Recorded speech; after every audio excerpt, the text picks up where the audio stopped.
Assalamualaikum warahmatullahi wabarakatuh. Salam dan doa terbaik bagi kita semua. Kembali lagi di episode selanjutnya di JTP3 TV. Apa itu JTP3 TV?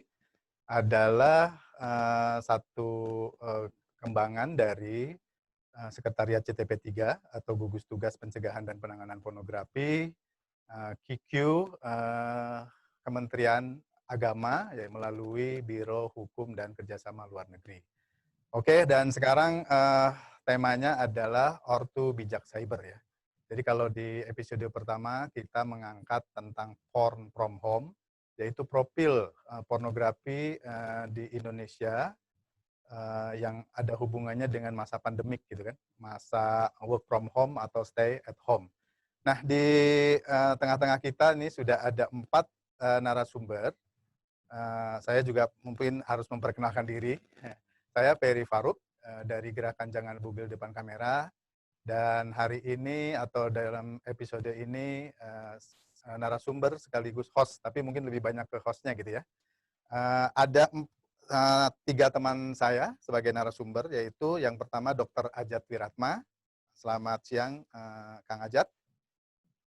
Kang Ajat ini adalah dokter manajemen pendidikan, praktisi pendidikan juga, mulai dari PAUD sampai dengan dosen S2 ya. Jadi kalau Bapak Ibu atau pemirsa kenal dengan Ibu Guru Kembar, ya, 2 Kartini yang menyelenggarakan sekolah darurat Kartini, beliau adalah salah satu aktivisnya. Saya juga dulu pernah ikut dalam beberapa kegiatannya. Kemudian juga beliau adalah seorang jurnalis senior ya, di sebuah grup media, executive producer dan news presenter. Nah, kemudian ada selanjutnya Mbak Ajima Subagio. Kalau ini orang yang mungkin sudah tidak asing lagi kalau berhubungan dengan undang-undang pornografi terutama, karena beliau adalah aktivis dari mulai pertama sebelum adanya undang-undang pornografi sampai undang-undang pornografi ada di Indonesia. Ya. Beliau adalah praktisi literasi media, terutama berhubungan dengan pornografi. Kemudian juga ketua umum Perkumpulan Masyarakat Tolak Pornografi atau MTP. Kemudian pernah menjadi anggota KPI ya 2 kali berturut-turut, dan sudah menghasilkan di bidang anti pornografi itu 6 buah buku ya. Dan yang terakhir kalau tidak salah adalah detox ya, detox kecanduan gadget atau apa gitu ya. Kemudian yang terakhir adalah Teh Mira Sahid ya. Teteh ini adalah wakil ketua umum dari Siberkreasi ya. Di episode pertama kita sudah menghadirkan ketua umumnya yaitu Yosi Project Pop gitu ya. Kemudian Mbak Mira Sahid ini juga adalah founder kumpulan emak blogger ya. Nanti mungkin cerita sedikit apa itu kumpulan emak blogger itu gitu ya. Kemudian juga berlisensi untuk Stephen Promotor. Ya, itu semacam lisensi untuk mengkalibrasi ya mentalitas mentalitas manusia. Kemudian juga personal development enthusiast dan yoga instruktur. Ya, ini alhamdulillah sekali kita punya 3 narasumber yang luar biasa. Ya. Tadi kita sudah menginfokan atau men-share screen beberapa pertanyaan pokok yang nanti kita akan bahas dalam dalam perbincangan kita kali ini sampai jam ya kurang lebih jam setengah 12 ya, jam setengah 12. Dan kita akan mendengar dulu nih sebelum kita masuk ke pokok pembicaraan, yaitu sebuah VT ya, sebuah video taping ya semacam info pendek. Ada apa sih gitu antara Kementerian Agama, kemudian JTP3 ya Gugus Tugas Pencegahan dan Pornografi, dan program JTP3 TV.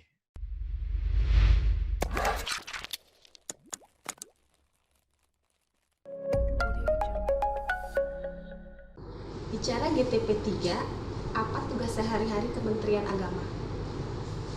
Perlu saya sampaikan bahwa GTP3 itu beranggotakan belasan kementerian dan lembaga terkait. ditambah komponen lembaga keagamaan, akademisi, praktisi, dan perwakilan masyarakat.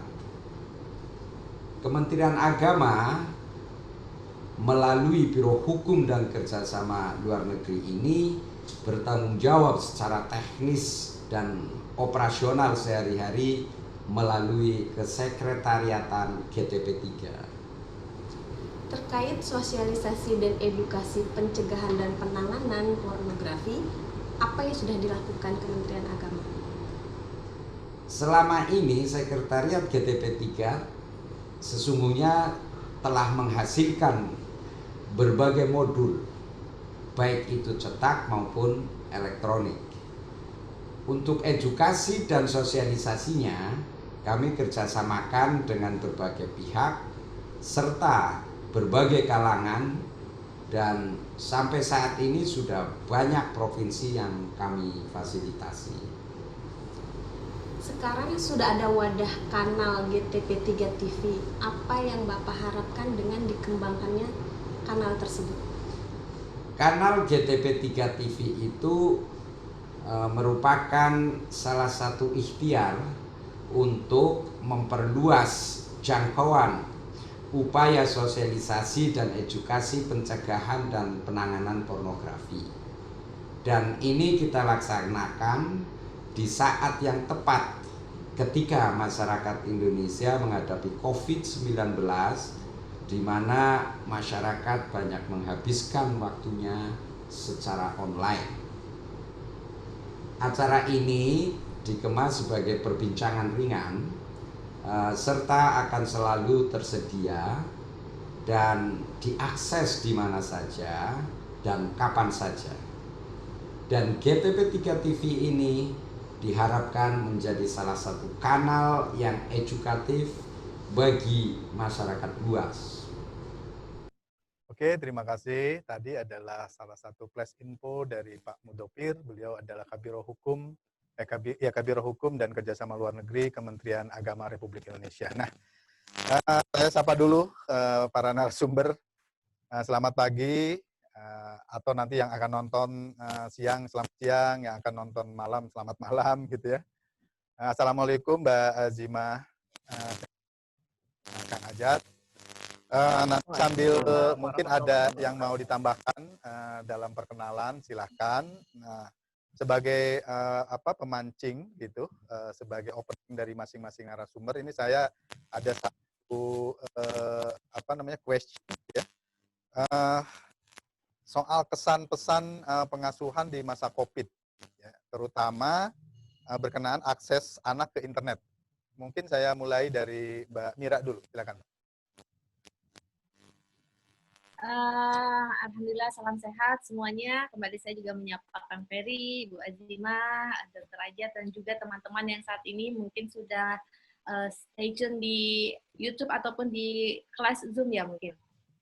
Baik, terkait koneksi anak-anak dengan internet saat ini memang tentunya mengalami peningkatan dan perubahan gitu kan ya, apalagi memang anak-anak saat ini melakukan aktivitas sekolah dari rumah. Dan ini justru memang menjadi PR untuk saya juga khususnya sebagai orang tua gitu kan ya, bagaimana bisa mendampingi mereka untuk belajar dari rumah melalui internet gitu loh. Nah, memang bagi sebagian masyarakat tidak ada kesulitan berarti gitu kan dengan pembelajaran dari rumah ini, karena saat ini memang lebih baik untuk anak-anak tetap stay at home, tapi juga menjadi PR juga bagi masyarakat yang memang terkendala dengan sinyal wifi atau misalnya kuota yang memang kemarin juga saya sempat baca-baca di timeline keluhan-keluhan yang sempat naik juga ke Twitter gitu kan, perkara kuota yang satu kali Zoom juga kan naiknya lumayan banyak, ataupun satu kali kelas itu naiknya banyak. Nah, justru di sini satu sisi internet itu saat ini memang menjadi proses pendukung yang paling pertama untuk anak-anak menjalankan sekolah dari rumah, tapi sisi lain juga ada kendala-kendala yang memang menjadi perhatian para orang tua. Nah, mudah-mudahan dari sini kita bisa berdiskusi bersama dan bagaimana juga kita mendampingi anak-anak di internet selama masa work from home atau stay at home ini. Begitu mungkin ya pembukanya, Kang Ferry. Oke, tapi tadi saya kayaknya ada pertanyaan itu khusus buat Mbak Mira itu. Ya. Perkumpulan Mak Blogger itu apa itu? Oke, iya. Nah, bicara soal kumpulan emak blogger, ini adalah memang sebuah komunitas yang mewadahi teman-teman yang memiliki hobi menulis di blog. Jadi, isinya memang perempuan semua, hampir semua ibu-ibu, orang tua, meskipun ada yang belum menikah. Nah, teman-temannya yang tergabung ada hampir di seluruh Indonesia, kurang lebih 3.000-an member saat ini, dan aktivitasnya memang lebih banyak di online melalui blog ya, kanal blog, kemudian kanal grup WhatsApp dan juga Facebook untuk berkomunikasi. Jadi lebih kepada kami saling memberdayakan untuk bisa berkarya, menyebarkan informasi melalui tulisan dan juga hal-hal yang terkait dengan literasi digital. Begitu kan? Oke, jadi saya dan Kang Ajat nggak boleh ikut sebagai anggota ya. Nggak Oke, boleh. sekarang Kang Ajat ya, masih sama pertanyaannya Kang. Jadi kesan Kang Ajat sendiri berkenaan dengan pengasuhan di masa COVID, terutama akses anak ke internet ya. Apakah apa namanya ya positif negatifnya lah gitu. Silakan. Baik, terima kasih. Jadi menambahkan apa yang disampaikan oleh Ibu Mira tadi berkaitan dengan keluh kesah orang tua menghadapi pembelajaran secara daring yang kita tahu memang sejak 4 bulan yang lalu pemerintah mengambil kebijakan untuk melakukan pembelajaran jarak jauh. Memang konsep pembelajaran jarak jauh ini sendiri sebetulnya bukan belajar daring saja. Ada metode pembelajaran lain yang bisa dilakukan, tapi kebanyakan sekolah dalam pencegahan COVID-19 ini memilih yang paling aman, tidak bertemu dengan siswa, tapi bertemu secara virtual. Yang menarik adalah bicara tentang kesiapan dari pihak sekolah, banyak guru yang harus belajar cepat untuk bisa sangat familiar dengan internet dan juga berbagai media yang ada. Berikutnya orang tua juga harus belajar. Nah, sayangnya tidak semua ini bisa seiring ya. Dalam artian tuntutan untuk mengakses internet lebih banyak tidak disertai dengan kesiapan untuk bisa mengantisipasi dampak-dampak negatif. Saya setuju bahwa internet ini bisa menjadi media untuk pembelajaran yang efektif, tapi di sisi lain kesiapan masyarakat untuk benar-benar juga memastikan bahwa internet ini aman bagi anak itu jauh juga lebih penting. Karena apa? Karena yang terjadi sekarang ini, kalau dulu mungkin ada sebagian orang tua yang milih-milih nanti kalau udah SMA baru dikasih handphone. Nanti kalau udah siap baru dikasih kesempatan bagi mereka buka akun. Nah, sekarang ini di tingkat paling bawah, mulai dari PAUD, TK, SD, SMP, SMA, mereka sudah didekatkan, dan yang mendekatkan mereka itu adalah orang tua, bukan lagi teman-teman di sekolah. Kalau dulu itu adalah, kenapa ya kok anak saya tahu media sosial, padahal di rumah nggak pernah dikasih akses untuk secara bebas bikin akun Facebook, atau Twitter, atau Instagram. Tapi kalau sekarang ini, orang tua di rumah yang mengenalkan mereka dengan gadget. Bahkan orang tua kalau untuk anak usia dini itu mereka yang beraktivitas dengan gawai di depan anak-anak.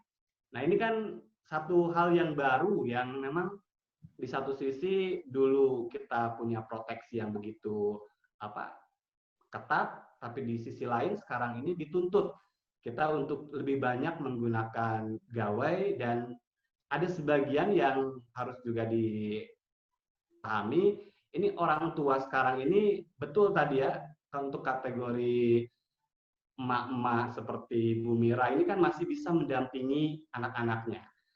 Pak Ferry dan Ibu Azima, sekarang ini orang sudah mulai aktif lagi bekerja. Sementara sekolah masih jarak jauh. Ada banyak anak yang beraktivitas dengan internet sekarang tanpa pengawasan. Kira-kira seperti itu dulu sebagai pembuka. Oke. Ya, terima kasih sekali Kang Ajat. Ya. Kang Ajat ini adalah presenter juga ya.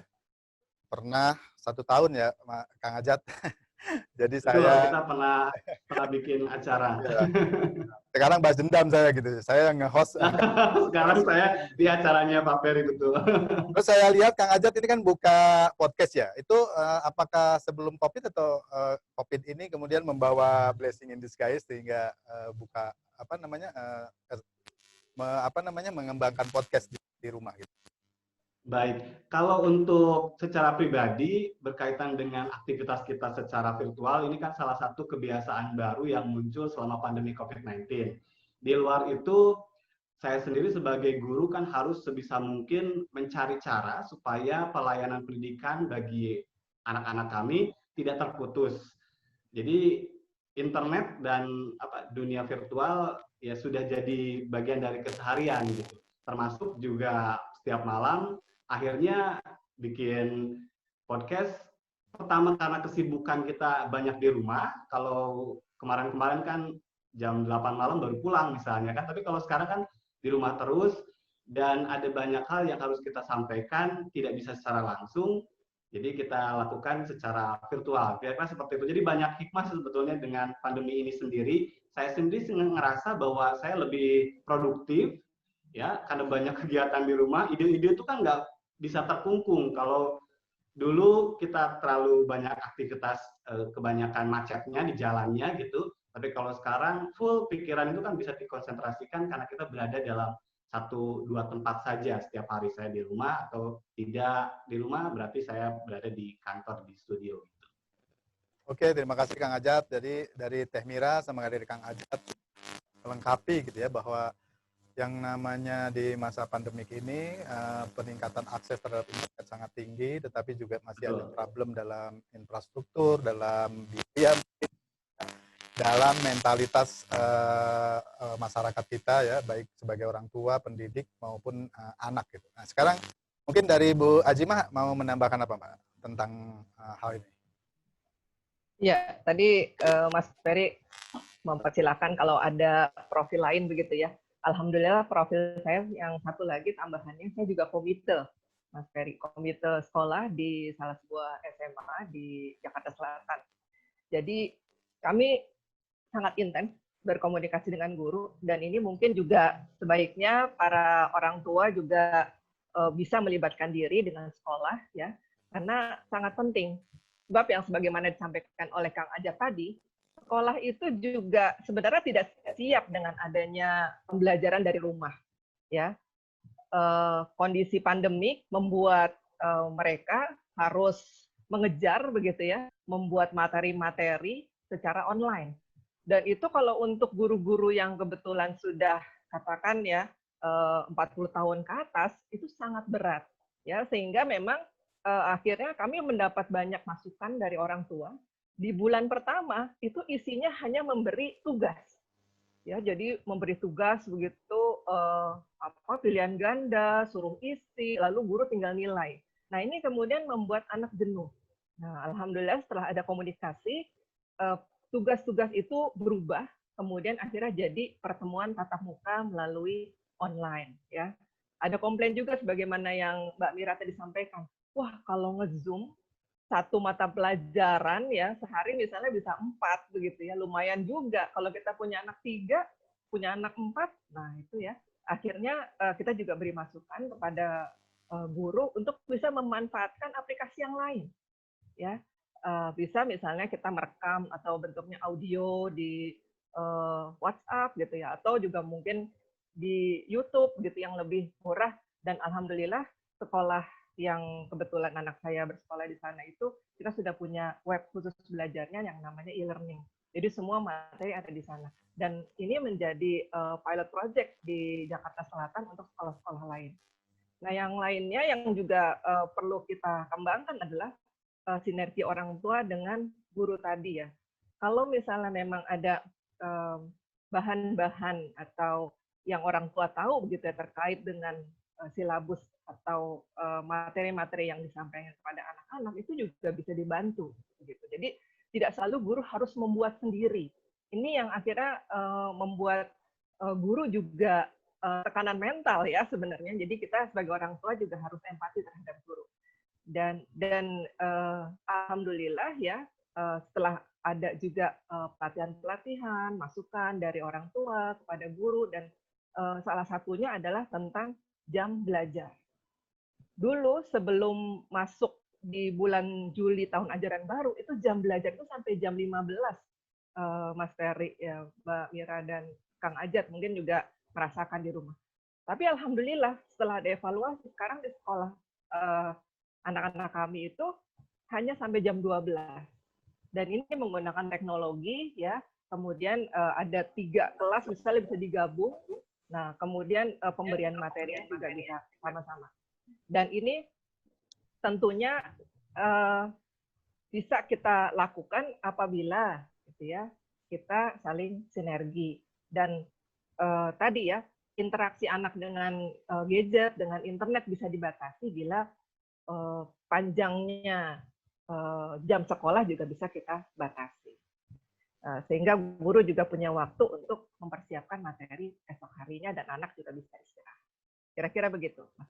Ya, terima kasih Bu Azimah, Teh Mira, dan Kang Ajat. Nih kalau kita khususkan ya persoalan tadi dengan tema kita yaitu tentang pornografi gitu ya. Itu gimana Kang Ajat? Ya, baik. Tadi disampaikan bahwa aktivitas anak nih sekarang sudah sangat akrab lah, bahkan diakrabkan di rumah dengan gadget gitu ya. Dan sekarang ini ada banyak anak beraktivitas dengan gadget itu di luar pengawasan orang tua karena banyak orang tua yang bekerja, terutama untuk SMP dan SMA, karena orang tua merasa bahwa anak-anak ini sudah bisa ngurus sendiri lah, tinggal dikasih handphone gitu kan, kamu belajar yang baik ya, ibu bapak sekarang harus kembali ke kantor, tidak bekerja di rumah.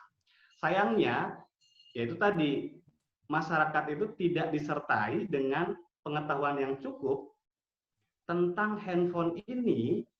Kalau dipegang sama anak itu bukan hanya sekedar untuk belajar, tetapi dia bisa berselancar di ruang batas yang tentu saja ngerinya mereka bisa berinteraksi dengan orang asing, masuk ke link-link yang tadi ya berbau pornografi, dan ya ini yang tidak disadari penuh. Di sisi lain kita tahu tadi ya kedaulatan ini membuat para guru juga lupa untuk mengajarkan lebih awal bagaimana pendidikan daring ini dilakukan dan anak itu harus melakukan apa. Karena kedaulatan itu tadi ya, jadi sekolah harus dituntut belajar cepat, orang tua juga sama, nah lupa untuk memproteksi. Bahkan saya sih yakin sebagian besar orang tua itu tidak mempunyai aplikasi khusus untuk memproteksi, terutama untuk kalangan orang tua menengah ya. Mereka yang tadi yang apa awalnya gadgetnya itu dipakai sama orang tua, tapi karena harus belajar online dikasih sama anaknya, itu tidak ada proteksi khusus untuk usia tertentu. Kalau kita kan paham sebetulnya dia tidak bisa mengakses kanal tertentu lah begitu, yang memang itu penting untuk pencegahan pornografi dan porno aksi. Akhirnya ya tinggal sekarang nih bagaimana setelah dibiasakan selama 4 bulan lebih dengan gadget, apakah para orang tua sudah mulai ngerasa ada yang keliru nggak dengan langkah yang dilakukan selama ini? Itu kira-kira. Iya, terima kasih. Sebelum ke Mbak Mira nanti, saya mau mengumumkan ini. Jadi berdosa juga kalau nggak mengumumkan gitu ya. Jadi kemarin di episode pertama ada kuis ya. Ada 3 pertanyaan dan harus dijawab. Ternyata tim penilai gitu belum bisa menghasilkan siapa yang juara karena memang belum ada yang sesuai jawabannya dengan pertanyaannya begitu ya. Jadi kurang sesuai. Nah, oleh karena itu di episode kali ini jangan khawatir, akan ada 2 hadiah bagi penanya yang paling menarik gitu ya. Jadi ada 2 hadiah bagi penanya paling menarik. Hadiahnya supaya lebih gampang gitu ya, langsung keterima, yaitu top up salah satu inilah, top up salah satu paying internet ya. Jadi silakan para pemirsa yang menikmati episode kita kali ini berlomba-lomba untuk bertanya semenarik mungkin gitu ya. Nah, kalau dari Mbak Mira ya, mungkin tidak pornografi hardcore gitu ya, atau pornografi yang betul-betul pornografi gitu kan. Tapi misalnya kegemaran orang Indonesia ini kan tampil ya. Semua private broadcast gitu kan, terus kemudian bahkan yang hanya pendek-pendek 20 detik atau 1 menit itu diisinya juga misalnya dengan hal-hal yang mungkin dalam tanda petik gitu ya, permisif kepada seksualitas atau pornografi. Ini melihatnya gimana kalau di masa COVID ini? Ya, kalau di masa sekarang sebetulnya pengguna internet itu kan setiap saat bahkan setiap tahun itu terus meningkat. Dan kalau kemarin sekian jumlahnya dan sekarang juga sudah meningkat di angka 172 ribuan sekian gitu kan kemarin ya. Dari data yang saya dengar dari Dirjen IKP. Dan tentu saja di masa pandemi ini juga pengguna internet semakin banyak. Artinya di tengah mereka aktivitas di rumah, mereka hanya bisa berkomunikasi melalui ranah daring, melalui gawainya masing-masing gitu kan. Dan itu sangat memungkinkan sekali untuk membuat mereka bisa membagikan apapun aktivitas keseharian mereka. Nah ini ketika memang pandemi ini kita datangnya karena semua dan semua orang akhirnya tiba-tiba pun bukan dipaksa dihadapkan dan memang akhirnya mereka harus memaksimalkan gawainya masing-masing gitu kan ya. Nah ini juga kurangnya literasi atau misalnya pemahaman dari sebagian masyarakat kita mengenai konten-konten apa yang selayaknya baik dibagikan ataupun tidak gitu. Nah ini pentingnya jadi saya sendiri di setiap berbagai kelas atau webinar selalu mengajak kepada masyarakat luas atau teman-teman dan kepada termasuk komunitas saya sendiri untuk tetap membagikan hal-hal yang baik, hal-hal yang positif. Think before posting, sharing sebelum sharing gitu kan. Karena mau apapun yang dibagikan di sosial media, di media sosial, itu nanti kan akan menjadi rekam jejak kita gitu. Akan menjadi perjalanan virtual kita baik itu dalam bentuk tulisan maupun dalam bentuk visual, foto ataupun video. Nah, jadi sebetulnya tidak ada yang melarang karena pasti akan beranggapan bahwa nggak apa-apa dong ini kan akun saya gitu kan, akun Facebook saya atau akun Instagram saya gitu. Terlebih anak-anak yang mungkin ini yang harus benar-benar didampingi saat ini gitu. Karena media sosial ini kan kalau kita lihat adalah sebuah pasar di mana semua orang ada di dalamnya, ada pengguna yang baik, ada pengguna yang tidak baik, pencuri, penjual, pembeli, bahkan kejahatan-kejahatan kita tahu ada di ranah media daring juga. Jadi ini perlu kerjasama dari berbagai sektor ya, tidak hanya dari pemerintah, tapi justru dari lingkungan terdekat yaitu keluarga, orang tua, untuk bisa mengingatkan, untuk bisa mengontrol anak-anaknya, untuk bisa sama-sama terus mengajak komunikasi terkhusus kepada anak-anaknya bahwa apa yang boleh dibagikan atau apa yang tidak boleh dibagikan. Termasuk pun orang tuanya, alih-alih semua aktivitas di sini malah semua dibagikan gitu kan.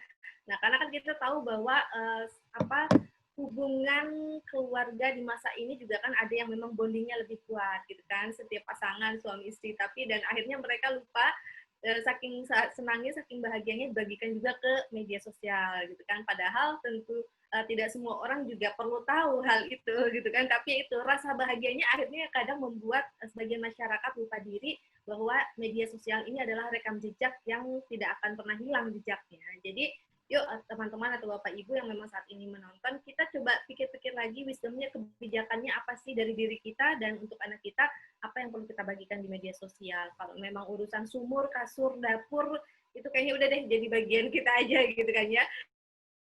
Mendingan kita bagikan hal-hal yang memang bisa menginspirasi, mengedukasi, dan bermanfaat tentunya. Seperti itu, Kang Ferry. Iya.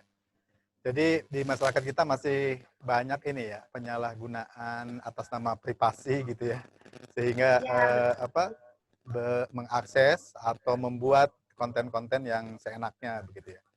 Kalau dari Bu Azimah gimana, Mbak? Jadi hubungan pengasuhan di masa pandemik dengan akses anak ke internet dan pornografi begitu. Ya, di masa pandemi ini semakin kelihatan bahwa banyak orang tua yang masih salah kaprah ya terhadap media daring ini, terutama karena merasa aman bahwa oh anaknya di rumah nih begitu ya, padahal sebenarnya dia pegang gadget ya, pegang laptop tersambung ke internet ya, sesuatu yang seharusnya juga dikhawatirkan karena dengan gadget itu kita harus pastikan bahwa itu adalah namanya media, namanya ranah publik, bukan lagi ranah privat. Kenapa sih orang tua itu hanya khawatir kalau anaknya di luar rumah itu ditegur oleh orang asing, begitu ya, diajak bicara oleh orang asing, tapi tidak pernah khawatir ketika anaknya disapa oleh orang asing di medsosnya, misalnya. Disapa oleh orang asing melalui berbagai aplikasi-aplikasi yang di mana anaknya juga masuk di sana, seperti itu ya. Jadi di sini kita banyak melihat misalnya bukan hanya anak-anak yang salah kaprah ya, tapi justru mulai dari orang tuanya. Ya, tadi yang disampaikan oleh Mbak Mira misalnya, saking bangganya dengan anaknya lalu senantiasa membagikan foto anaknya, bahkan dilengkapi juga dengan alamat sekolahnya, begitu ya. Nah, ini kan sesuatu yang sebenarnya bahaya begitu ya kalau ada orang-orang yang kebetulan berniat buruk terhadap anak kita. Yang berikutnya adalah kadang orang tua juga kemudian memilih itu juga tidak pilih-pilih gitu ya.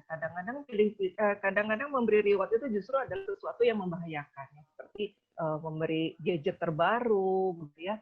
Dan begitu kemudian ada masalah ya, dipanggil oleh sekolah misalnya, Bu, ternyata di gadget anak Ibu ada macam-macam materi negatif nih begitu ya, terutama pornografi. Nah, sang ibu ini kemudian tidak merasa berdaya begitu ya, seolah-olah begitu barang itu, begitu gadget itu disampaikan kepada anak, itu adalah menjadi milik murni anaknya. Padahal harusnya ada tetap kontrol dari orang tua ya.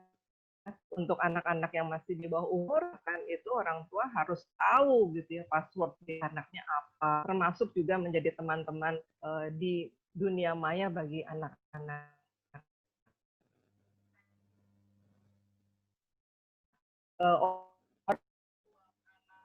Orang anak terburu untuk akses internet melalui gadget, tapi juga akselerasi literasi media juga harus terus kita majukan begitu ya kepada para orang tua ini, karena sangat kritis ya, terutama kalau kita bicara pornografi. Indonesia ini adalah surganya bagi pedofil begitu, karena jangankan gitu ya untuk materi-materi yang harus didapat dengan berbayar gitu, banyak juga materi-materi sukarela yang dibagikan oleh anak-anak kita gitu. Nah, ini yang perlu kita waspadai, sehingga pendidikan literasi media, penyadaran bahaya pornografi juga harus kita gencarkan, dan salut untuk GTP 3 Kementerian Agama sudah menginisiasinya.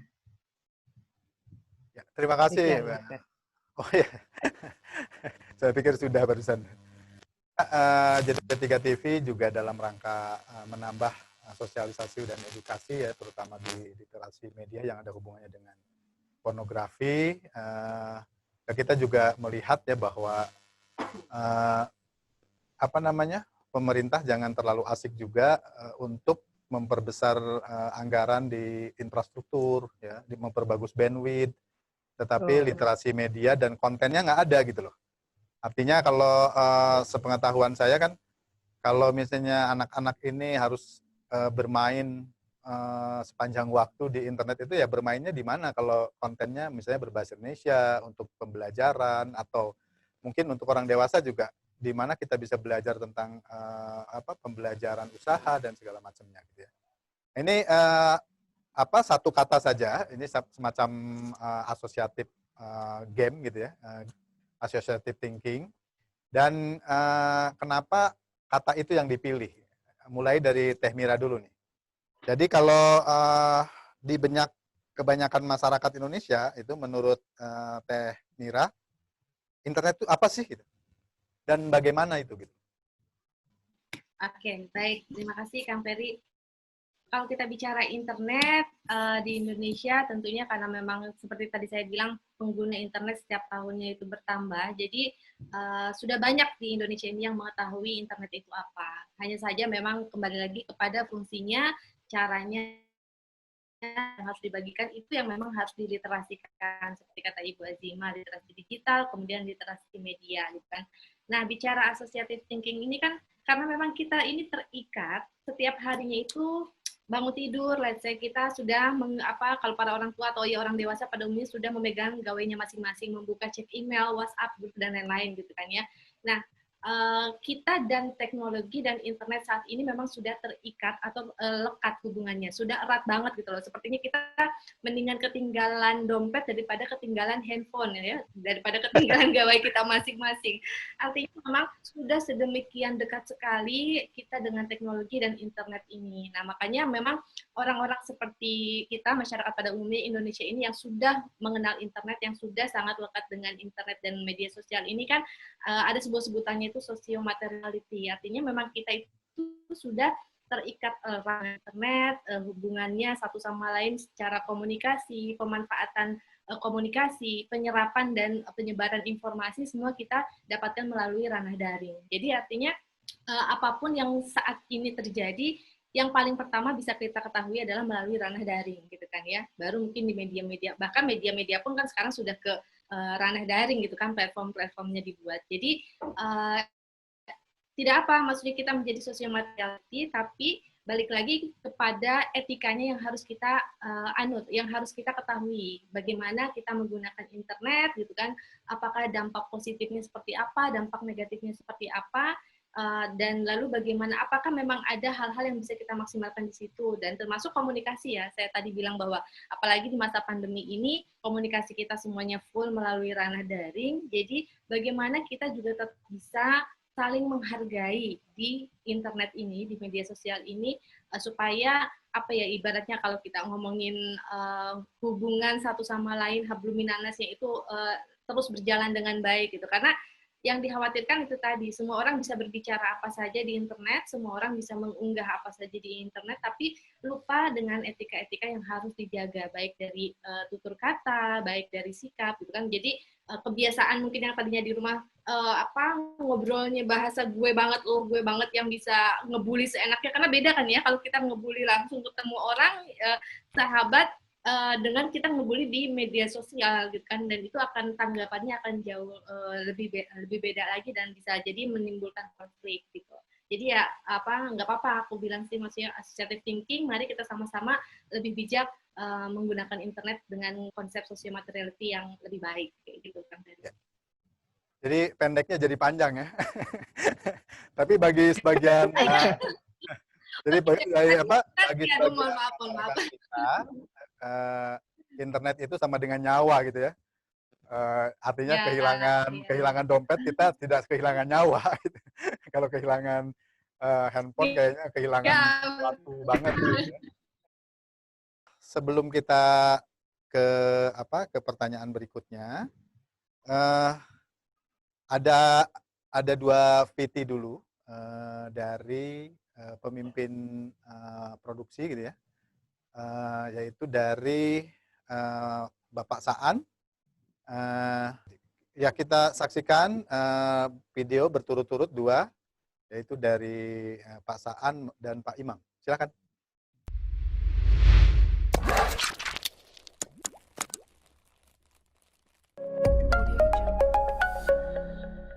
Dari kacamata GTP3, bagaimana perkembangan informasi dihubungkan dengan konten tidak baik? Oke. Jadi sebagaimana kita ketahui bahwa pemerintah ini kan terus meningkatkan infrastruktur komunikasi dan informasi. Tujuannya tentu untuk meningkatkan pengetahuan, dan itu berkorelasi dengan peningkatan taraf hidup masyarakat. Tetapi rupanya ada ekses negatif dari peningkatan infrastruktur komunikasi dan informasi, yakni masyarakat jatuh pada pengaksesan konten-konten yang bersifat negatif. Nah, ini tentu tidak menguntungkan bagi masyarakat sesungguhnya, dan oleh karena itu ini menunjukkan bahwa tingkat literasi masyarakat masih rendah gitu. Nah, penting ini untuk kita perbaiki. Nah, tadi Bapak menyebutkan terkait ketertinggalan literasi. Jadi baiknya seperti apa, Pak? Iya, menurut saya pertama kita harus terus mendorong agar masyarakat secara mandiri mengembangkan atau meningkatkan pengetahuan literasi mereka terhadap internet gitu, atau konten-konten yang bersifat positif. Yang kedua, kita dari pihak GTP3 tentu harus membuat konten-konten yang bersifat positif untuk menandingi konten-konten yang bersifat negatif. Nah, ini apabila dilakukan secara kontinu, kemudian dengan kualitas yang lebih baik, saya kira saya optimis ke depan masyarakat akan lebih melek terhadap literasi mereka. Saya kira itu. Dan satu lagi sekalian ya, karena tadi ada kendala teknis untuk menyampaikan sekelas info dari JTP3, silakan.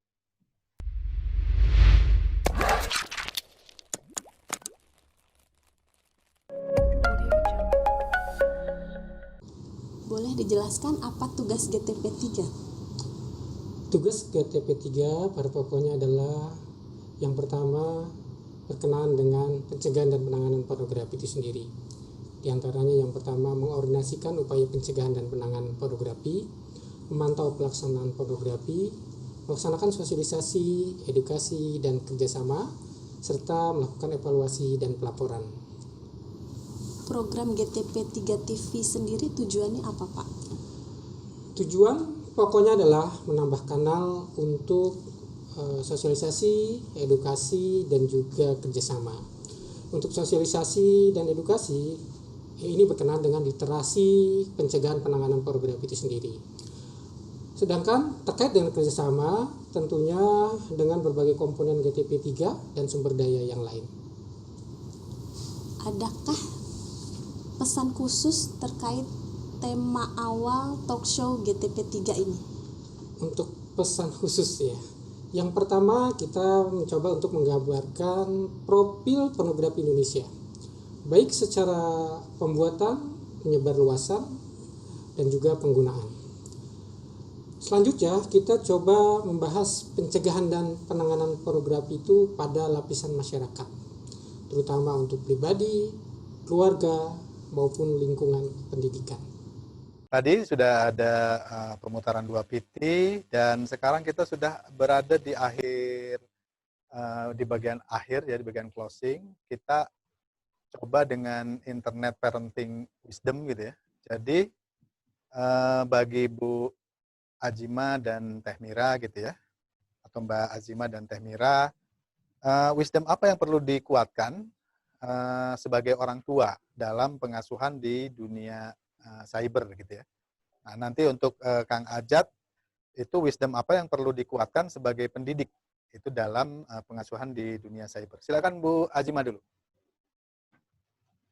Iya, internet itu adalah sumber belajar bagi anak, ya, baik itu belajar yang bermanfaat maupun juga belajar yang mudarat. Tentu orang tua akan memilih yang bermanfaat untuk anaknya, maka orang tua harus terus belajar sehingga bisa mendampingi anaknya di kesempatan-kesempatan selanjutnya dalam interaksi dengan internet. Kira-kira itu, Mas. Ya. Kalau Mbak Teh Mira, silakan. Ya, dalam perkembangan internet yang semakin hari semakin berkembang, baik dari sisi aplikasi maupun penggunanya, saya mengajak kepada para orang tua untuk lebih mendekatkan bonding dengan anak-anak, terkhusus di masa saat ini ketika kita berada di rumah. Karena dengan bonding, dengan kita memperbanyak komunikasi dengan anak, insya Allah kita bisa melakukan edukasi, baik itu yang sifatnya mengenai online maupun offline, ya, pemahaman tentang internet itu sendiri, dan Karena kita tahu bahwa internet bisa memberikan hal yang positif, kreativitas, namun juga bisa memberikan dampak yang negatif dan bisa menjebak. Jadi mari kita sama-sama bijak menjadi orang tua dalam mendampingi anak menjadi smart parenting di era milenial atau gen yang selanjutnya, supaya kita bisa tetap aman, nyaman menggunakan internet. Ya, oke. Selanjutnya, Kang Ajat. Baik, Kang Ferry dan pemirsa yang menyaksikan tayangan ini, saya ingin mengajak kembali kepada penguatan 3 pilar pendidikan, yakni sekolah, orang tua, dan masyarakat. Jadi untuk sekolah itu sendiri, kita tahu bahwa memang sekarang sudah tidak bisa lagi dipungkiri, bicara tentang pemanfaatan teknologi. Ini kalau bicara tentang proses pendidikan, sudah lagi tidak terfokus pada informasi yang disampaikan oleh guru hanya di ruang kelas saja. Ini sudah terjadi ledakan informasi, murid bisa belajar dari mana saja, dan gurunya harus benar-benar bisa menjadikan internet ini sebagai media pembelajaran yang baik. Tadi karena ternyata anak-anak bisa belajar yang tidak baik juga di internet. Jadi peran dari sekolah dengan sekarang ini diharapkan juga sebisa mungkin lebih menarik lagi. Ini sekarang banyak kelas-kelas daring dilakukan, tapi jangan terjebak pada kelas yang mengalihkan kelas biasa di kelas dengan hanya menggunakan alat semata. Dan itu akan membuat nanti anak-anak nggak suka belajar secara daring. Ini adalah momentum untuk guru dan sekolah menjadikan dunia virtual ini menarik bagi anak-anak dari sektor pendidikan. Kuncinya adalah di guru, bagaimana proses pembelajaran secara daring ini dilakukan semenarik mungkin, seatraktif mungkin, sekreatif mungkin, supaya anak-anak itu betah dan jatuh cinta akhirnya. Oh, ternyata internet itu tidak hanya sekedar hiburan. Guru saya juga pada saat tampil di internet ini sangat menarik, dan saya mengidolakan. Saya pengen jadi dia, gitu. Itu yang penting ya. Jadi ini adalah momentum, ya kita tidak tahu pandemi ini akan berakhir sampai kapan, dan proses pembelajaran daring akan terus dilakukan dalam kurun waktu yang panjang. Untuk sekolah, untuk guru, jangan menghilangkan momentum ini, jangan terjebak pada kegagapan yang sudah lewat. Berikutnya untuk para orang tua, karena guru yang paling pertama yang ada adalah di rumah, jadilah teladan. Kalau anak-anaknya tidak ingin kecanduan, ibunya jangan main gadget di hadapan anak-anaknya. Puasa juga dengan gawai itu, karena contoh adalah pembelajaran yang baik bagi anak-anak. Mereka itu menjadi apa tergantung dari apa yang kita ucapkan, apa yang kita lakukan. Di rumah itu adalah pembelajaran bagi anak. Dan terakhir, masyarakatnya kayak gimana? Tadi saya setuju, kembali saya mengulang bahwa yuk kita intervensi konten-konten di media sosial dengan berbagai ranah yang ada, itu dengan hal-hal yang baik, termasuk dengan adanya tayangan GP3 ini, kemudian juga ya masing-masing kita punya podcast gitu kan, untuk mengintervensi apa? Supaya yang ngawur-ngawur itu tereliminir ya, karena memang pasti akan ada persaingan, ini kan bebas gitu kan, tapi jangan diam, karena apa yang terjadi di dunia ini adalah tanggung jawab kita semuanya, dan tanggung jawab orang-orang yang tahu untuk tidak diam supaya masyarakat kita menjadi lebih cerdas lagi. Begitu, Kang Ren. Iya, terima kasih sekali Mbak Azimah, kemudian Kang Ajat, kemudian Teh Mira yang sudah berbagi waktu dengan kita, dan mudah-mudahan ini adalah acara yang sangat penting baik bagi orang tua sebagai pendidik atau sebagai orang tua ANSI gitu ya, atau anak-anak gitu ya. Saya setuju tadi yang diucapkan, mungkin sebetulnya secara implisit keluar dari semua narasumber, yaitu be an example gitu ya. Jadilah teladan atau jadilah contoh gitu. Kalau kita perhatikan tadi di video pembuka, saya tuliskan bahwa jadilah kita orang yang terkendali dan bahkan harus mengembangkan diri sebagai pengendali dunia internet gitu ya, atau dunia cyber gitu. Sampai ketemu lagi, dan sebelum kita tutup akan ada credit title dari tim pelaksana CTP3 TV ini. Saya persilakan.